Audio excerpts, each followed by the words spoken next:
Okay, guys, we are going to go through the end of Lesson 3, Purpose and Function of Aircraft Parts, and we're going to go straight through Lesson 4, Aircraft Motion and Control. This will be a preface for our test next week, which for the hybrid students is going to be Leadership Lab 4, and for our MS200 students here, we'll be doing it on Wednesday. Everybody, please open up your books to page 47, and basically I'm going to review quickly the lessons that we went through. For Lesson 3, we talked about the fuselage and wing shapes and how the airfoils and stabilators work with the flight controls of the aircraft. We went over the different fuselages that can be the backbone of the aircraft, as well as the wing parts. We talked about a spar. We talked about the ribs.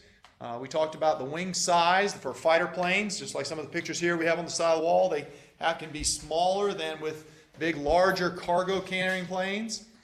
We talked about wing angles, that planes with cargo and heavy weight want to have a dihedral. More maneuverable planes have an anhedral angle. We talked about the camber. The different camber affects the lift that you have on the aircraft wings, and the different purposes and functions of the wing foils so that the concave surfaces give the most lift you can possibly have. We went through the different flight controls, and actually we went ahead on this curriculum and talked a little about Lesson 4. But basically, stabilizers keep the aircraft stable. They don't necessarily move the aircraft. They keep them stable, vertical and horizontal. And of course, then the rudder controls what motion of flight does the rudder control, guys? Yaw. I say yaw. Everybody say yaw. I need to teach y'all to say yaw. No, I didn't say yaw. I said yaw. Okay, and then we have flaps and spoilers, and we're going to learn a little bit more. What is the purpose of a flap? What does a flap do? Increases lift. It increases camber and increases lift. Usually it's low airspeed. A spoiler. What is a spoiler that does? Downforce.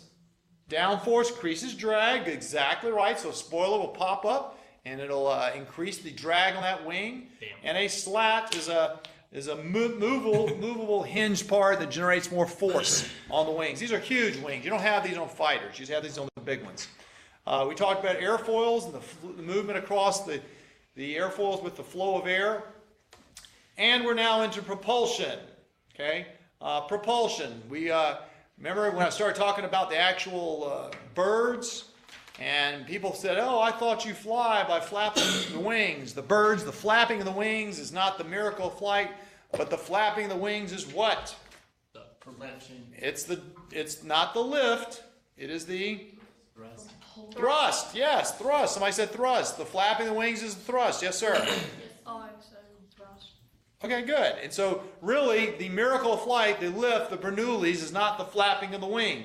Because you can sit there at Mexico or in California, wherever you go to the beach, you can see the seagulls just hanging out like this, and they're floating. I think it's because of the wind, sir. Well, the wind gives you the relative wind across their wings, but they don't have to produce thrust because they're just hanging, they're gliding. The actual thrust is being produced and lift by the relative wind. Okay? Damn. If you don't have any wind, you got to produce thrust.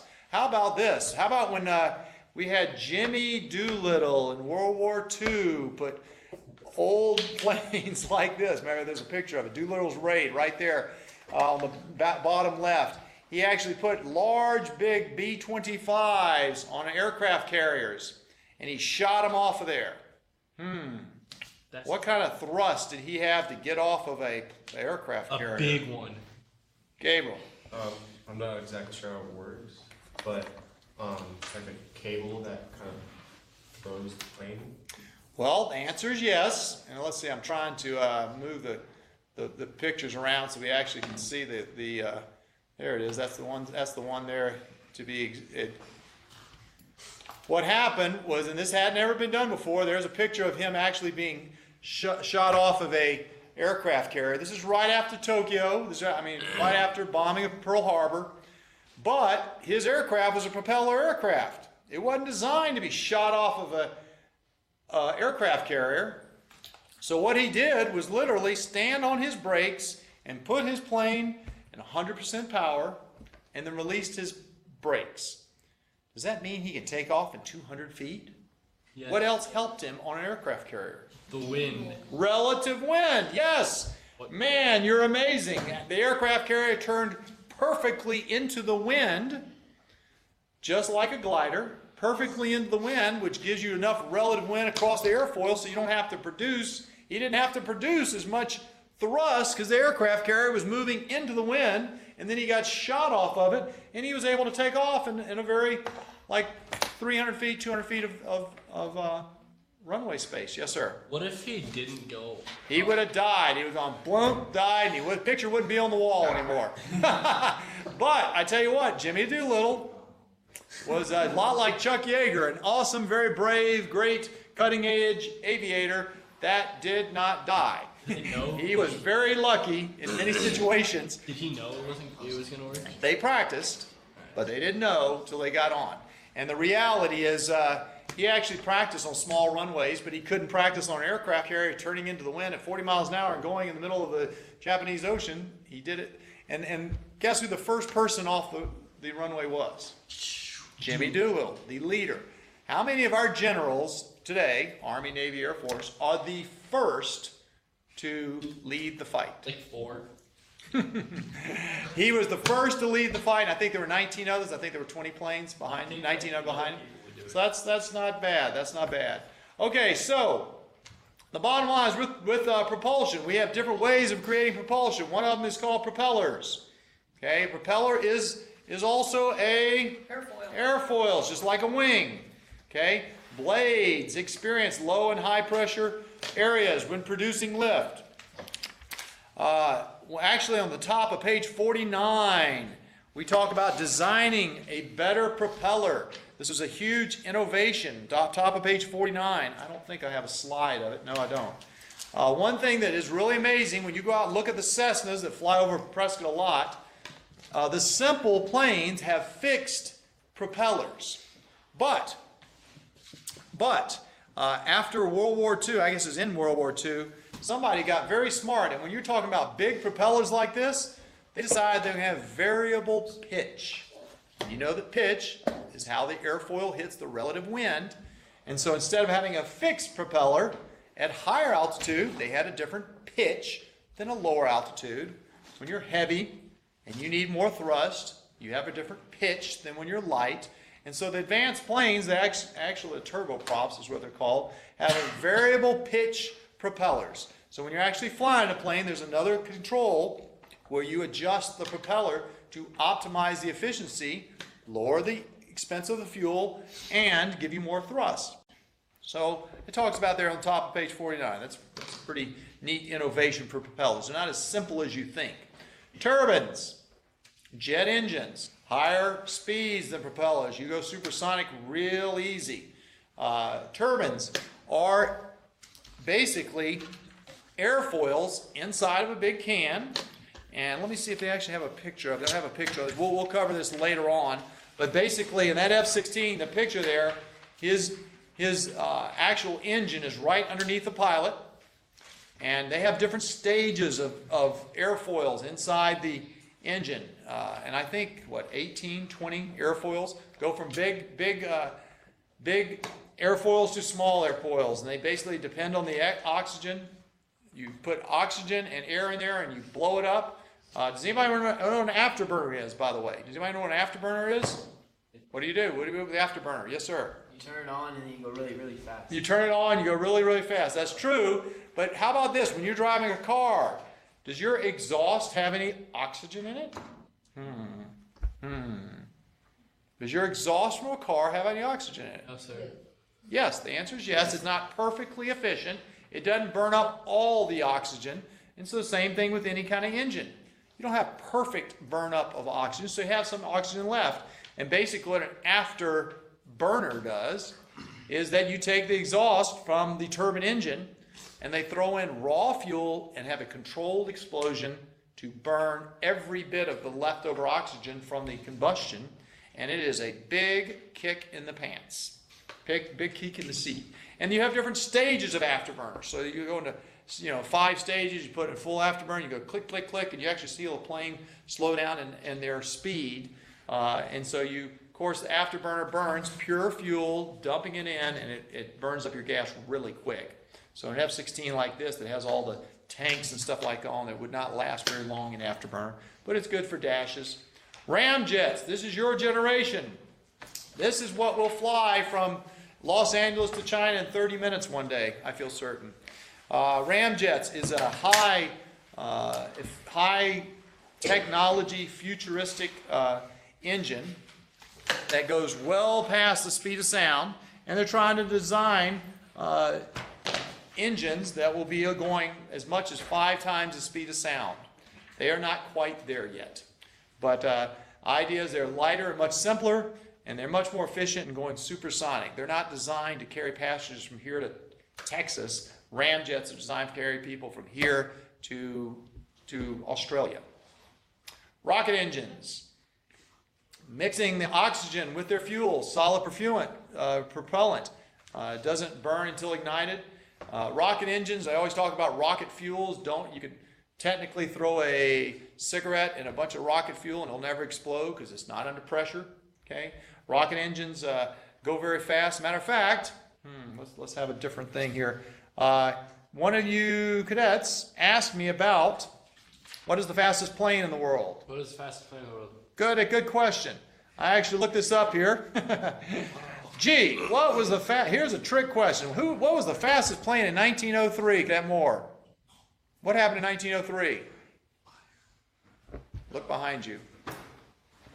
Look behind me. What was the fastest plane in the world in 1903? Right. Yeah, it was the first plane. It was the only plane. How fast did it go, guys?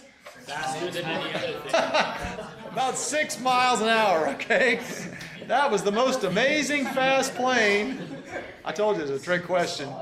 All right, so think about it. Look at the numbers here behind me. In 2 years, they went from 7 miles an hour to 38 miles an hour. Boy, that is really fast. So you think about when you're driving in your car at 40 miles an hour, you're going faster than any plane ever did in 2005. Somebody wake up, get that face, and tell them to please stand at attention in the back of the room. All right, so then the question was, what's the fastest plane in the world? You get up to 1947. We talked about Chuck Yeager, 670 miles an hour. Dang. Gee, he did pretty good, supersonic. That's really neat. But look, 1 month later, he lost to a F-86. There were competition to go supersonic, and he did it, the first one, but then soon after, the numbers went up a lot quicker. 2, when they say, what is the fastest plane in the world? What is the fastest plane in the world, guys? Lockheed. SR-71, called the Blackbird. I thought I had a picture here. I don't have a picture of it here. But basically, you're going 2,200 miles an hour. That's pretty fast, okay? Speed of sound's about 600, 670. So this is over 3 times the speed of sound. And these are air-breathing propulsion systems, just like we've been studying. These are engines, okay? These are not Star Wars. This is not Star Trek. This is engines where you jump in and you put air and gas and you go over 3 times the speed of sound. That's fast. Remember I told you the speed of sound if you're going 600 miles an hour, you go a mile every 10 seconds. It's just the way it is. Okay? And, no, did I say that right? 600 miles an hour divided by 60, that's 10 miles every minute. 10 miles every minute, a mile every 6 seconds, right? A mile every 6 seconds. So twice the speed of sound is a mile every 3 seconds, and 3 times the speed of sound is a mile every 2 seconds, right? So it's Really fast. it's really fast. Good point. What does an SR-71 look like, the Blackbird? I know what it looks like. Okay, it's pretty cool. And believe it or not, down in Tucson, we have this plane on display. As a matter of fact, I hope to take you guys down to Tucson if you have a chance. But you know, it looks like a space machine. It was actually designed a long, long time ago and very, very secret. It was flying for years, and it was secret. Nobody ever knew it was flying. So 3 times the speed of sound. The purpose of it was to take pictures, fly over Russia, fly over China, fly over Korea. Nobody could shoot it down. It was going very high, and very fast. None of the rockets could get it, and we take pictures. Nowadays we have satellites to do this stuff, so they don't do it. So that was your plane of the day for that. Okay. Still the fastest. Excuse me? Is it still the fastest? It is still the fastest air-breathing machine. Yes, you better believe it. All righty, let's go for some questions. Ready to click, click, click. That's mine. Let's see, which one? I'm going to skip ahead here to, we've done some of these. All right, let's click. Face, you got your clicker?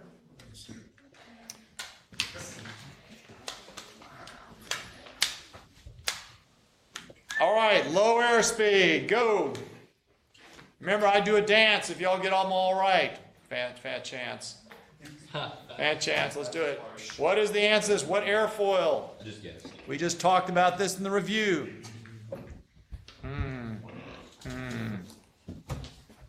Can't have it.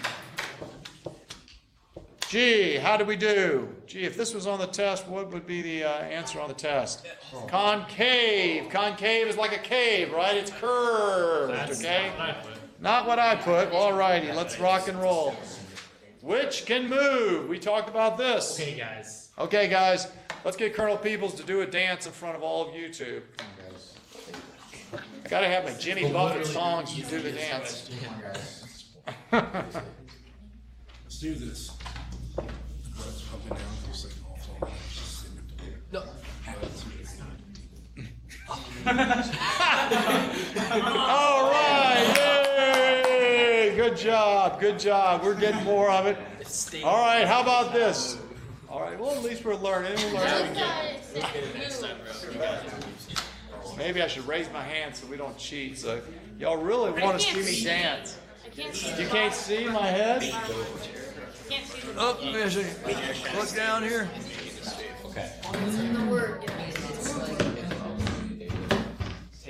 Those are snacks. How about if I sit over here? Can you see over here? There we go. All right. Go, baby. Yay!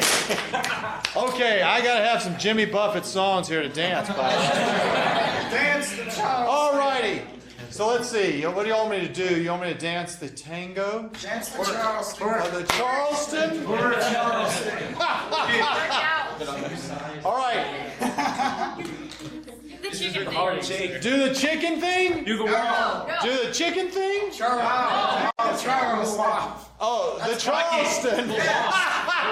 Charleston. All right. I need a beat. B. Come on. All right, come on, man. All right, where's it? Oh, y'all too slow. Come on, let's go. Come on. All right, come on. Yeah. All right. My kids are smart. They need straight A's. They're going to get it done. Yeah. All right. Okay. All the guys are laughing. All the girls are going, no. It gets a lot better, guys, okay? It gets a lot better than that. Some more moves. That was so much more better than what it was. I need to teach you the walk. Okay, all right. So I really think that y'all are going to do this every day. We'll have to come on here. So we'll teach you the walk. And walk. The chicken thing. The chicken thing. Go home and ask your daughter what the walk is. She'll teach you how to do it. Just do it. I think I got it wrong. Regular old cool. I said D. Yeah, I want to be. Sunny D. I got it. Wait. We gotta get it again.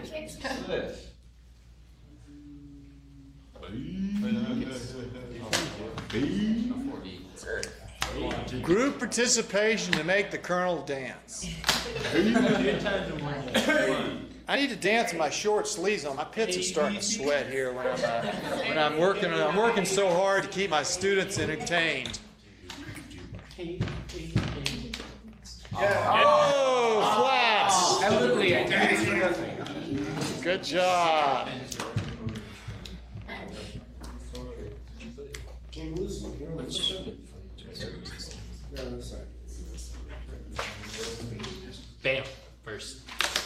first choice.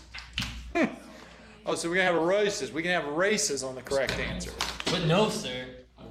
I can certainly answer the answer question quickly. Whether I answer it correctly is another question, right? Touche.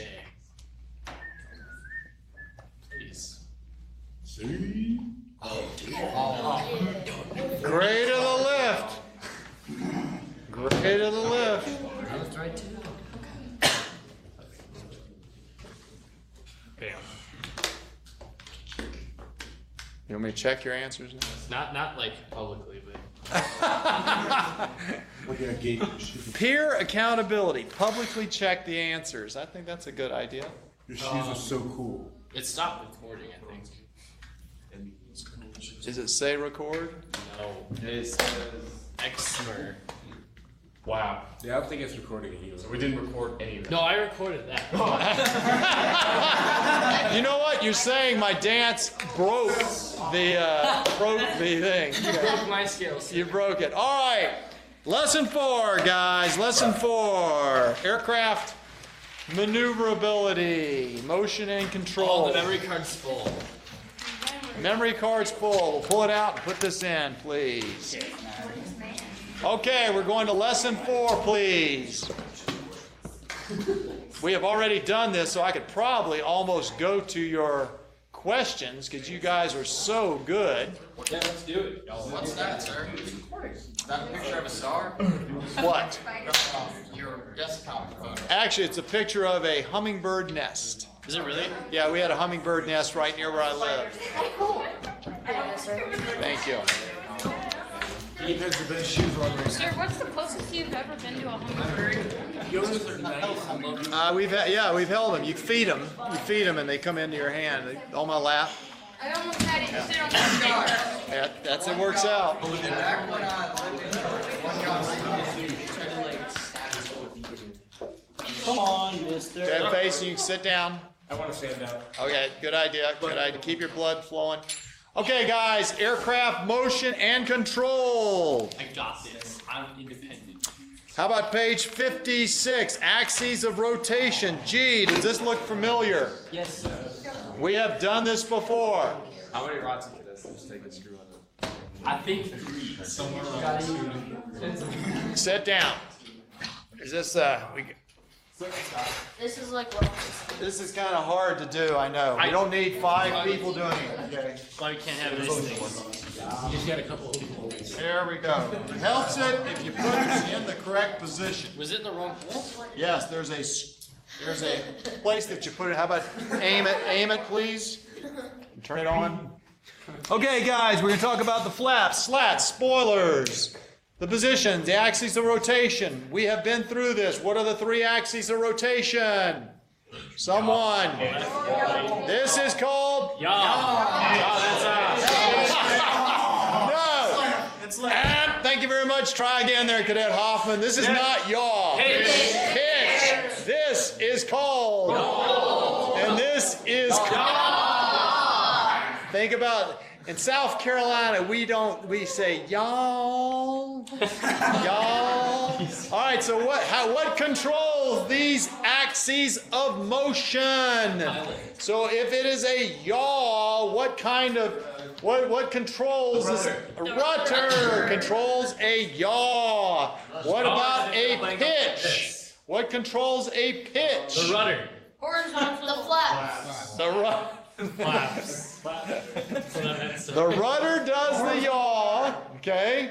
And the pitch is controlled by the flaps. No, flaps control the camber of the wing, the horizontal stabilizer, the elevator or the horizontal stabilizer. And then what about the roll? How do you roll an aircraft? The yoke. With the yoke, but what control surface? The drag. The spoilers and the flaps and the slats, yes. Okay, this is your picture. You need to know this picture. You need to be able to label exactly what we're saying. The center of gravity. This is on the bottom of page 56. Ailerons is the movement of the roll. So when we say the roll axis, it's through the nose. The pitch is up and down, and the yaw is on the yaw axis. Elevators, this is exactly what you, I will give some of you guys the opportunity to fly in the spring. This is what we take when we fly. This is a smaller aircraft. Well, I flew one of them. You flew on it. You cheated death. Did you fly with me? No, sir. Okay, well, you still had fun. Bottom of page 56-7, we talk about the ailerons, which move the planes in a roll. This is not new to you guys. We can actually take that. Here is the yaw motion. The plane is going. Every aircraft has all these crazy aircraft we have on the wall here, from Wright Flyers to B-2s to B-25s. They all do exactly the same type of motion. Up and down pitch. When you fly, do you only do one of these things? No, you don't. No. I mean, it's combined all the time. You don't even think about it. It's happening all the time. And again, when y'all take off in planes, the large planes, same thing. Yes, sir. How does the B2 do that? Because it doesn't have. Spoilers, you're right. A B-2 does not have a vertical tail. You can see the picture. It's just a flat thing. So basically, it's computerized control of the wing surfaces with spoilers. It sounds crazy. And to be honest, I don't 100% know. I've never flown a B-2. But it does not have it. B-2s are very interesting. Just about all these planes, I'd love to fly once or twice. But you know what a mission for a B-2 pilot is? Scary. They take off from St. Louis, Missouri, Whiteman Air Force Base, and they may bomb or go to a mission in the Indian Ocean. Okay? So they take off and they fly to the Indian Ocean or to Afghanistan, drop bombs, and where do they land? Back home. Back in St. Louis. So one mission may be 24 to 36 hours. How many people are sitting in that plane? 2. 2. Oh. Or maybe 3. The true story is that the original pilots, when they were figuring this stuff out, had a Walmart cot that they stuck behind the 2. Because it was not designed for 3 pilots, only designed for 2.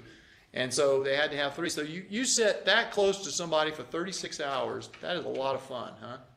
And guess what? When you go have a simulator, guess how long the simulators last? 36. I mean, how much fun is that? It'd be fun to do one time, but how do you go to the bathroom? Do you think that, can you stand up and go to the toilet in that thing? No, sir. No, this is not Hollywood. It's reality, okay? This is one of your reality shows. So I would like to fly the B-2 once or twice, but I don't want to spend 20 years doing that. 20 years, 20 years. All righty, guys, flaps. We talked about flaps. Flaps are the ideas of these called secondary control systems. They maintain control over the entire aircraft. If you actually look at page 59 there on the bottom of 59, you will see this picture, the different types of flaps. They control the camber. Camber is what? Cadet to say. What does the word camber mean? Oh, wake up. Oh my gosh, you asked me a question. What does the word camber mean? What is camber? Curve. Camber is curve, right? So you look at the picture there. If you put down a flap, it increases the camber of the wing and allows you to have more lift. Usually flaps are done at low airspeed. You need more lift when you're flying slow and low. And they have different types of flaps. A Fowler flap, a slotted flap. I really don't care about you guys knowing the different types, but I do care that you know that when you come and slow down, you put down the flaps to increase the camber and increase the lift at low air speeds. What about a slat? This is something you see on the big airplanes. I'm sure if you've ever flown in a Delta, United, Southwest, you will see the slats. Slats are at the front, the leading edge of the wings, and they basically do exactly the same thing as a flap. They increase the camber and direct the airflow along the top of the airfoil so that you generate more lift. Slats and flap generate more lift. Does that sound like a test question? Yeah. Slats and flaps do what? Generate more lift. That's not that hard.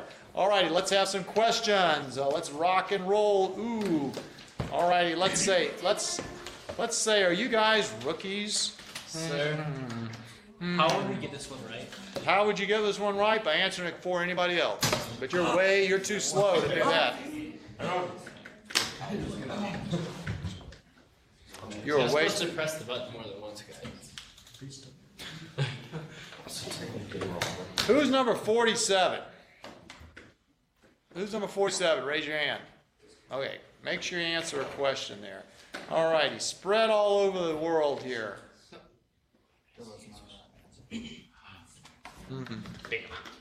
When you rotate, what's the center of all the rotations? What does that picture say on the bottom of 56? What do you rotate all around? Center of gravity. Need to have raised my hand here so that nobody says anything quiet. Sorry, sir. I messed up big time. You're just so intellectual. Oh, we were trying for the Colonel to do another jig. You know what a jig is? A jig is a dance. I'm going to practice my chicken dance for you guys. Sir, you need to do the walk. The WAP? Okay, well, I'll go find out what a WAP is. Do it in class. Or walk. What's everyone laughing at?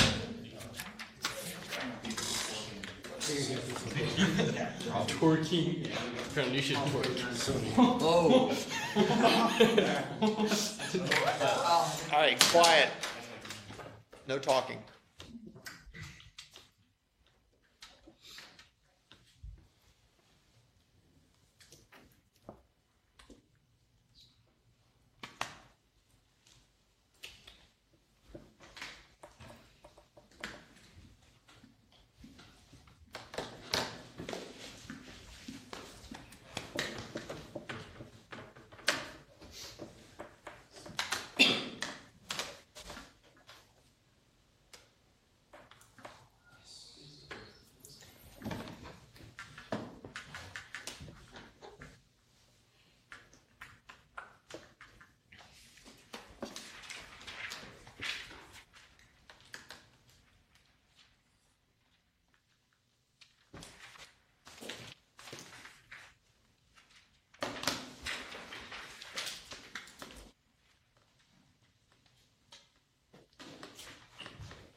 On page 62,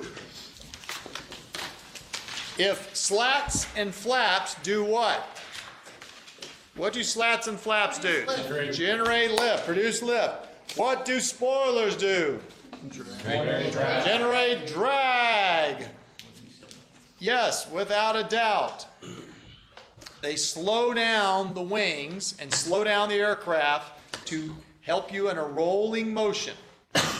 We talked about this the other day. If you're flying here with the aircraft right here and you put up a spoiler that sticks up on this wing, that's going to make that wing slow down and go down. When it goes down, what happens to this wing? It goes up and it rolls. Yes, just as simple as that. Okay, takeoff. We even talked about this. When you have a headwind in takeoff, does your takeoff roll decrease or increase? Headwind gives you more relative wind. Decrease. Just like the Doolittle raid on the aircraft carrier. When you have headwind, you have more relative wind, and it decreases your aircraft roll. It really decreases how much thrust you need. It increases the airflow across the wind, the airfoil, so it gives you more lift. What about if you mess up and you take off with a tailwind? Does that increase or decrease your takeoff roll? Hugely. People have screwed up and crashed because they messed up and they took off on the wrong runway. The winds are not what they thought, and tailwinds increase the takeoff roll hugely, actually, like sometimes doubles it. That's not good. That's not good. You can definitely mess that up. All right, once you've taken off and you start climbing out, you're climbing out into the atmosphere. There's a certain angle that you need to climb out that optimizes the thrust and the weight you have. You raise your nose and you fly out. It is called the gradient. And of course, in this picture, let's see, we're not in big city. Big cities, a lot of times the planes take off very steeply. Does anybody know why that is? Yes, sir. Not to hit the tops of really tall buildings. That's true, but in general around airports, they have the buildings out of the way. But why would you take off an aircraft steeply in congested areas? Yes. Because there's like other buildings around, so you can just get up and out of the way. Okay, but in general, the buildings are not around the airports because I know, like, because all the houses don't want the noises. If they're noise, that's the answer. Good job. Yes, they take off quick and steep to get away from the ground and get the noise down. And those are called low noise response takeoffs or minimum noise takeoffs. And so a lot of these planes take off really quickly and get high quickly, and then they pull back their power and they're quiet. And that decreases the noise problem because people always complain about noises. And same thing with climbing. Cruising. What is the safest part of the airplane flight? Yes, sir. Cruising. 10 seconds after takeoff. Takeoff and landing, when you get near the airports, is the most dangerous part. But when you're cruising, they're going around all the time. And now, you know what? I don't know what the number is now. I remember any second of any moment around America, there's 100,000 people airborne at any time. Isn't that amazing? So when you see every one of these little dots going over, that's 300 people right there, 200 or 300 people or more. And so America is a very congested area.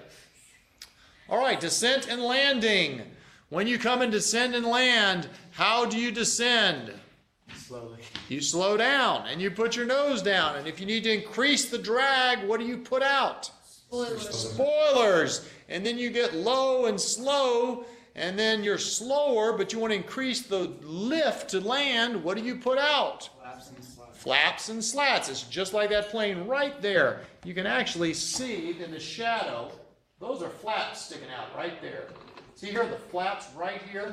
Those are actually flaps that increase the curvature of the wings so he's able to land properly. Great job. Let's finish up with the... Let's see, we got 4 minutes to go. How many people can do this? Well, this is. Oh, this is so easy. Colonel Peoples is going to be dancing after this, all right? The cocky man here, the confident man. Of course, maybe I should stand over here and go, okay, guys, answer them all. Go ahead, no problem. I've already done my dancing. I'm starting to sweat here today. Today Friday, right? Who's 49? Who's 41? What? No. Colonel Cock. You never put up the landing gear when you're on the runway. Let me give you a hint. People have done that before. That's not a good for your Air Force career to put up the running landing gear when you're on the runway.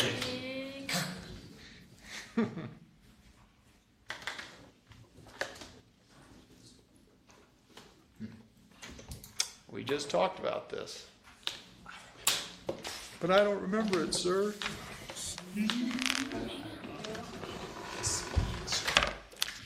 Dick, you didn't do it. How do you do it? Now you-